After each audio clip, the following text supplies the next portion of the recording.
In high-altitude flights, in industrial processes, in laboratory experiments, we often encounter gases that have densities thousands or millions of times lower than that of our atmosphere at sea level.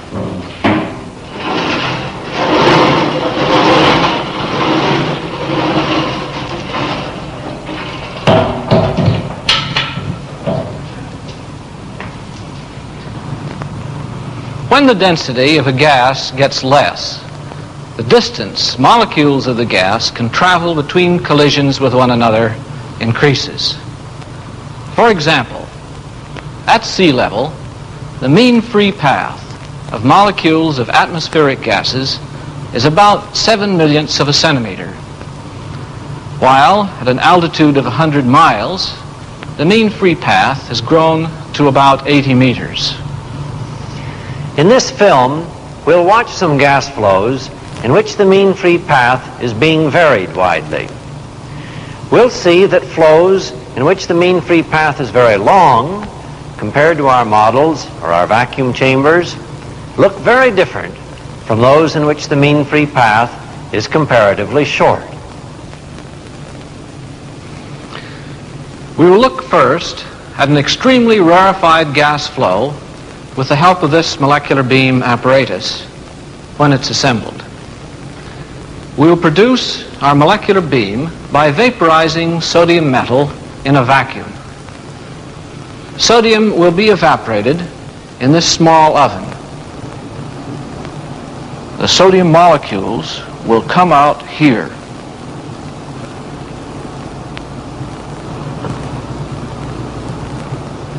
We will look through these windows. In here is a second orifice. Some of the molecules will travel directly toward this second orifice and pass through to form a fairly well collimated molecular beam in the chamber above.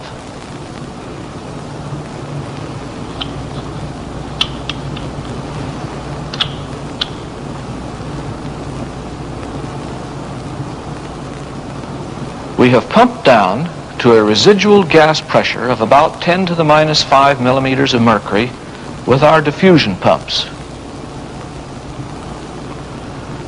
The flow will be illuminated by a sheet of light from this sodium vapor lamp. We'll take a picture of the flow from the oven first. What you are seeing in this picture is sodium light absorbed and then re-emitted from millions of sodium molecules coming from the oven into the vacuum chamber. The light intensity is proportional to the number of illuminated sodium molecules. When the molecules emerge from the oven, they follow straight line trajectories away from the oven aperture. At these low pressures, a negligible number of the sodium atoms make collisions with other atoms, either near the oven aperture or far away. We have free molecule flow. Since the paths are diverging, the density diminishes as the distance increases, so that we have to make much longer photographic exposures to make visible molecules reaching the upper chamber. Now let's look at those molecules coming out of the upper hole into the upper chamber. See how very sharp the edges of the beam are. This shows that molecules do indeed travel on straight lines between collisions. The flow is ray-like. We admit argon gas into the upper chamber to see what that does to the sodium beam.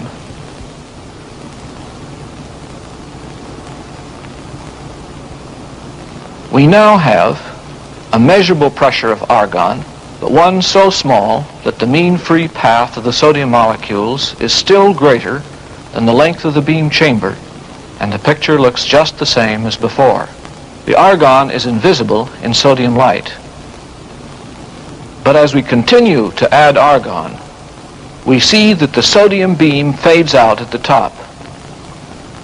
the increasing argon density decreases the mean free path of the sodium beam molecules, and hence reduces the visible penetration of the beam into the scattering chamber. The beam gets shorter and shorter. Now it's gone completely. In this rerun, notice that collisions with the argon don't cause the visible sodium light to spread out or to get fuzzy. This is because the scattered sodium atoms are dispersed into a very tenuous three-dimensional cloud, only a thin slice of which is illuminated by the sodium light. Some sodium molecules, of course, still travel to the top of the beam chamber even when the beam has been foreshortened out of sight. But they follow erratic and often interrupted paths. Actually, the kind of flow we find depends not just on the mean free path, but on the ratio of the mean free path to a characteristic dimension of the region of interest. In this case, the length of the beam chamber. This important dimensionless parameter is called the Knudsen number. This flow, with Knudsen equal 1, is right in the middle of the transition from this extreme to this.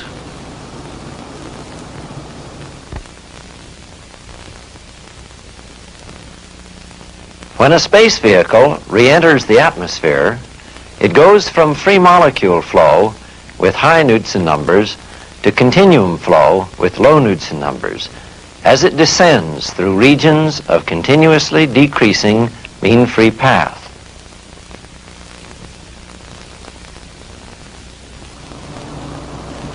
The pictures we just saw were taken in this little wind tunnel, again using the sodium vapor flow visualization technique.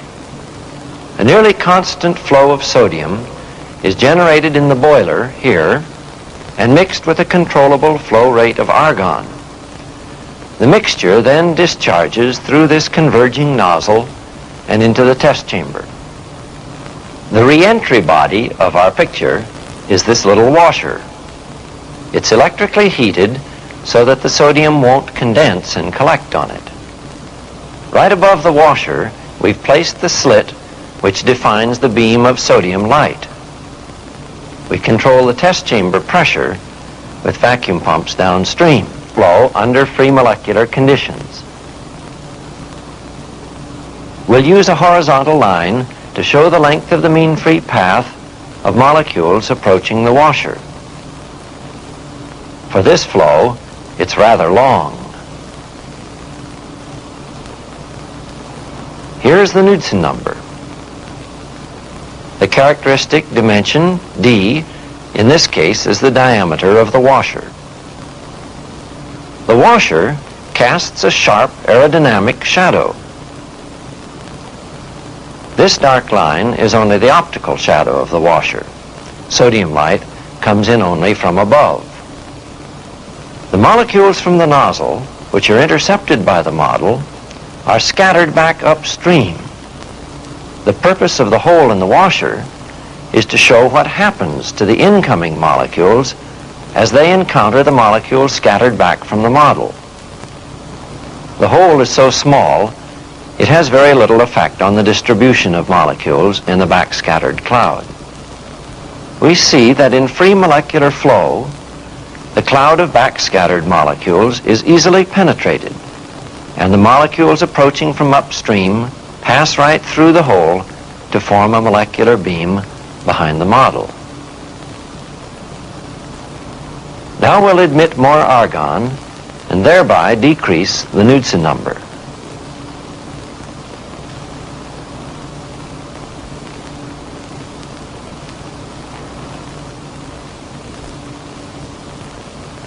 Here you see the first departures from free molecular flow. Some of the incoming molecules have been scattered by collisions with the re-emitted molecules. They may still pass through the hole, but along trajectories which soon carry them out of the collimated beam and into a cloud too diffuse to be seen. What you see behind the washer is the reduced density of molecules which survive the trip through the re-emitted molecules without collision.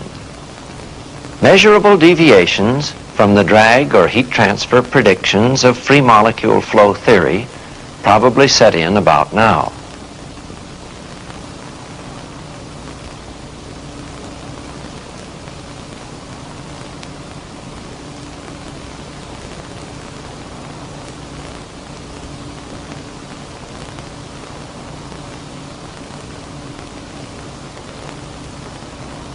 As the mean free path gets still smaller, very few incoming molecules fly directly through this denser layer, and the collimated beam behind the hole has faded out.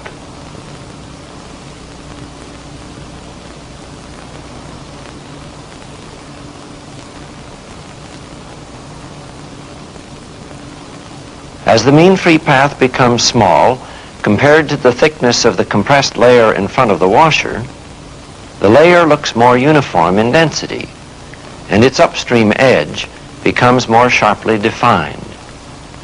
We recognize this edge as a slightly fuzzy bow shock wave of a blunt body in hypersonic flow. The fuzziness of this shock disappears just about as the mean free path line shortens to a dot. Now we are seeing continuum flow. The Mach number at the model location is about 9. Further decrease in the mean free path would make little noticeable change except in the wake behind the model. Let's look at that again.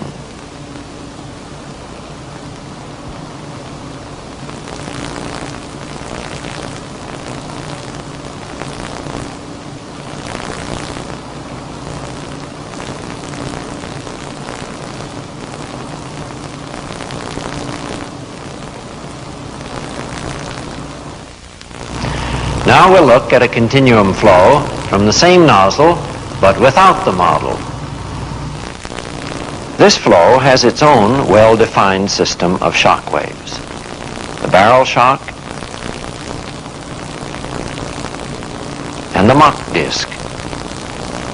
We see a somewhat similar pattern of shock waves in the exhaust of rockets.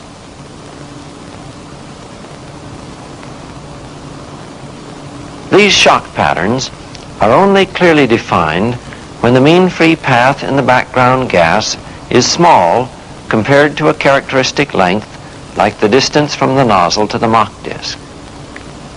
Under these conditions, the shock configuration depends only on the pressure ratio across the nozzle. We shall hold this pressure ratio constant at 100 to 1 and look at the result of increasing the mean free path by decreasing the argon flow.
Let's look at that again.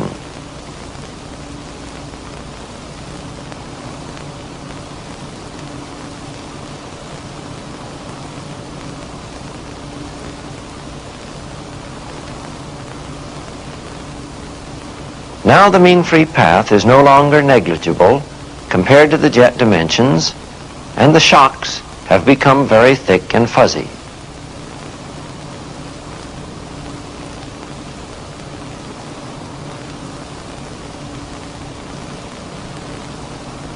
The barrel shocks have spread out until they overlap and are mixed in with the Mach disk.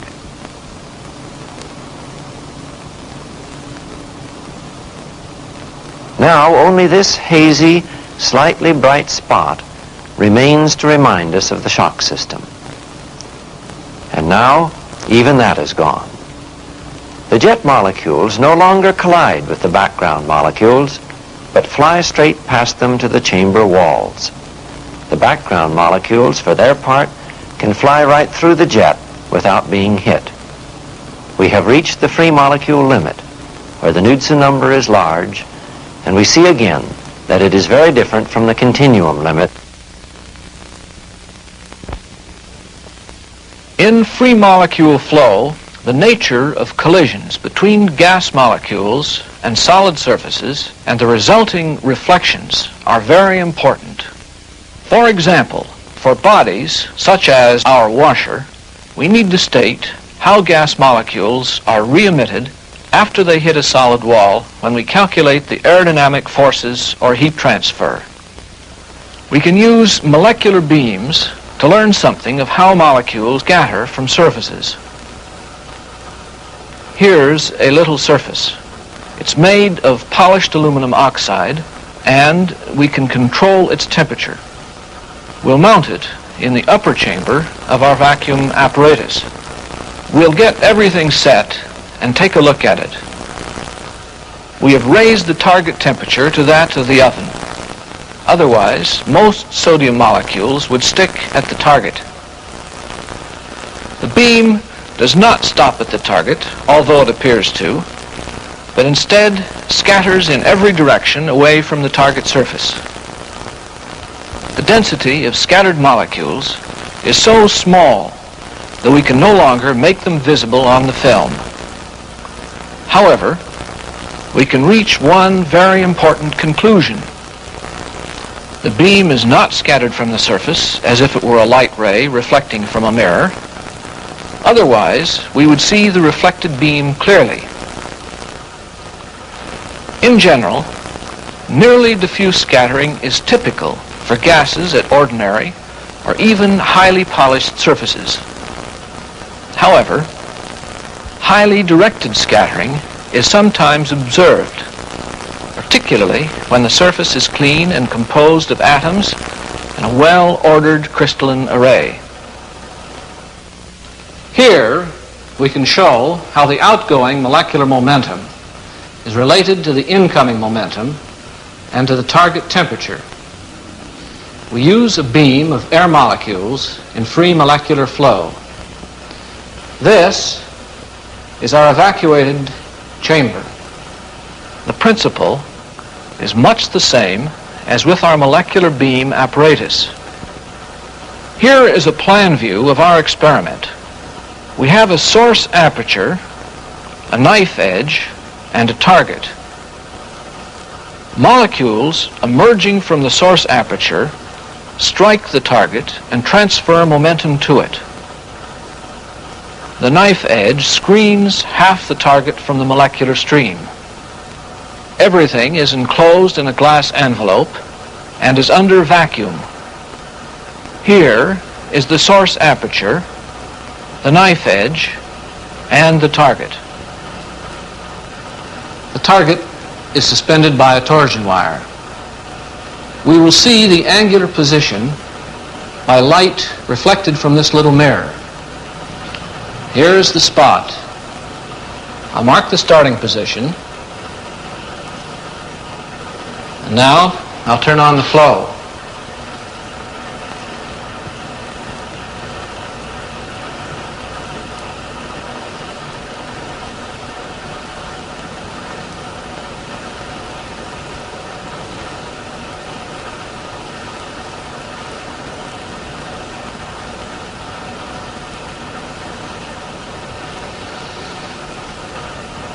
And here is a deflection.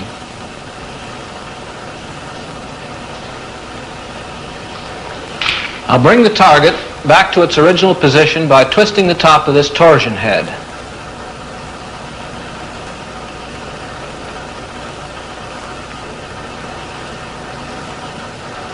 And wait for it to settle.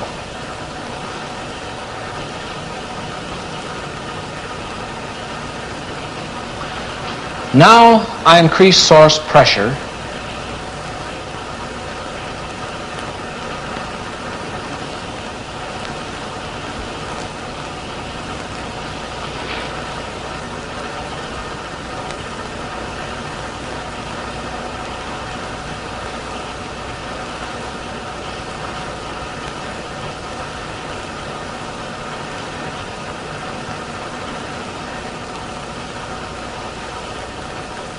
And can read a new torque. The pressure is about double, and the total deflection is about double. A plot of torque versus pressure forms a straight line for very low source pressures. Now, we're going to hold the source pressure constant and change the temperature of the target. We'll heat the target with this lamp.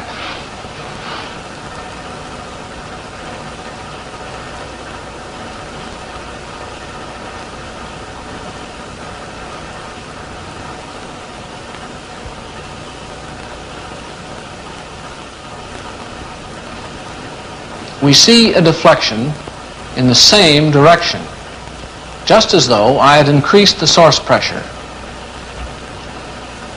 The deflection couldn't be due to light pressure, since I have illuminated the back side of the target surface. What is happening? Part of the torque is directly due to the momentum flux of the incoming molecules, and this remains constant. The remainder is due to the recoil momentum of the outgoing molecules.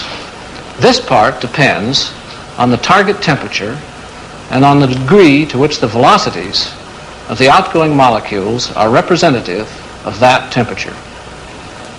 Here is a collection of results of tests similar to those you have just seen, but with beams of various gases striking the aluminum target. The source pressure has been held constant throughout. Our results for nitrogen lie here. Calculations show that the torques for molecules which have been re-emitted in equilibrium at the target temperature, that is, perfectly accommodated, should lie here, along this line.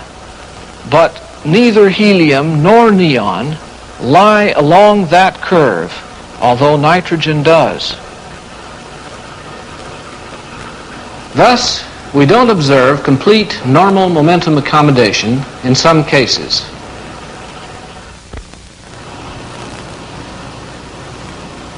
We use this bigger wind tunnel for quantitative studies of rarefied gas flows. Right now we're going to take a closer look at the bow shock wave in front of a model which is in continuum supersonic flow. While we're at it, we'll learn something about heat transfer to bodies in rarefied flow. The model is a flat bar of aluminum. It's mounted on a thin-walled stainless steel tube to reduce heat conduction between the model and the wind tunnel shell. We use a freely expanding jet again. Here is the nozzle, which is large enough to be in continuum flow.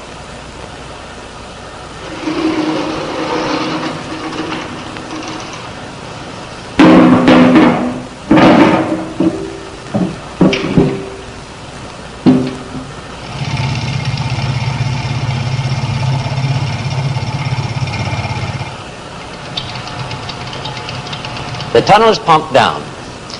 In order to see the flow in this tunnel, we use the electron gun to fire an intense beam of electrons across the flow to excite a fluorescence in the air remaining in the tunnel.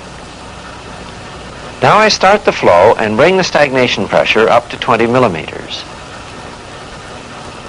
You see the barrel shock system of the free jet and the bow shock caused by the model. At the position of the model, the Mach number is about 8. The mean free path just in front of the shock is about 0.5 millimeter. Now I'll increase the mean free path by reducing the stagnation pressure. As we saw in the little tunnel, the shock waves become more diffuse as the mean free path increases. Let's see if we can make this result quantitative. We shall probe the inside of the shock wave with this tiny wire here. This half of the wire is iron, and this is constantan. So we have a thermocouple junction in the middle. The wire is small enough to be in free molecule flow whenever we place it in one of the shock waves we've just seen. It's also small enough so that it doesn't disturb the shock wave by its presence. The wire is installed in the tunnel so that it is parallel to the model.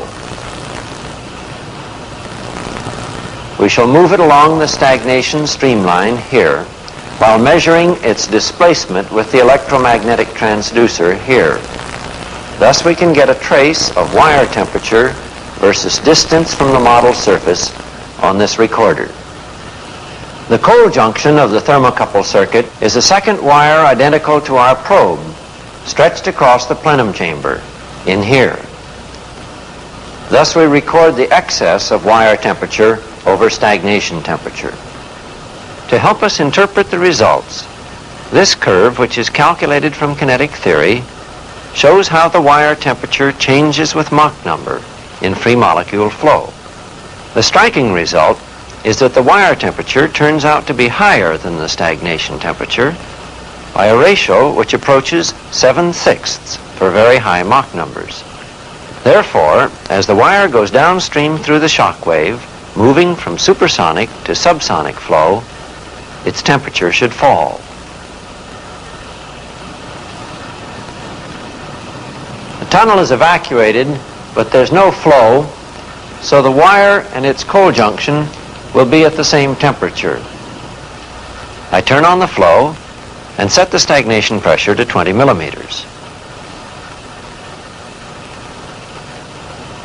With the wire well upstream of the bow shock, where the local Mach number is about 8, it heats up finally to about 51 degrees above the stagnation temperature. The theoretical excess for a wire under these conditions is 1/6 of the stagnation temperature, which is about 300 degrees Kelvin. Let's start the wire moving. You are seeing this in time-lapse photography. The real motion is very slow to avoid errors due to thermal inertia of the wire. The steep part of the trace is the shock profile.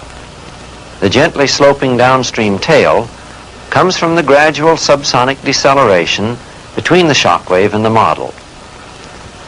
Now I'll cut the stagnation pressure in half to 10 millimeters. This doesn't change the Mach number, but doubles the mean free path. If you look very closely, you should see the shock get fuzzier. Let's take another trace at this lower pressure and see what happens to the shock profile.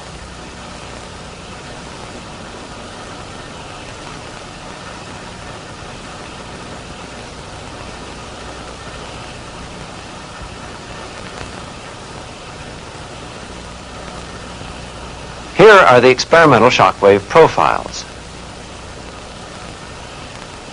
The second is clearly not so steep as the first.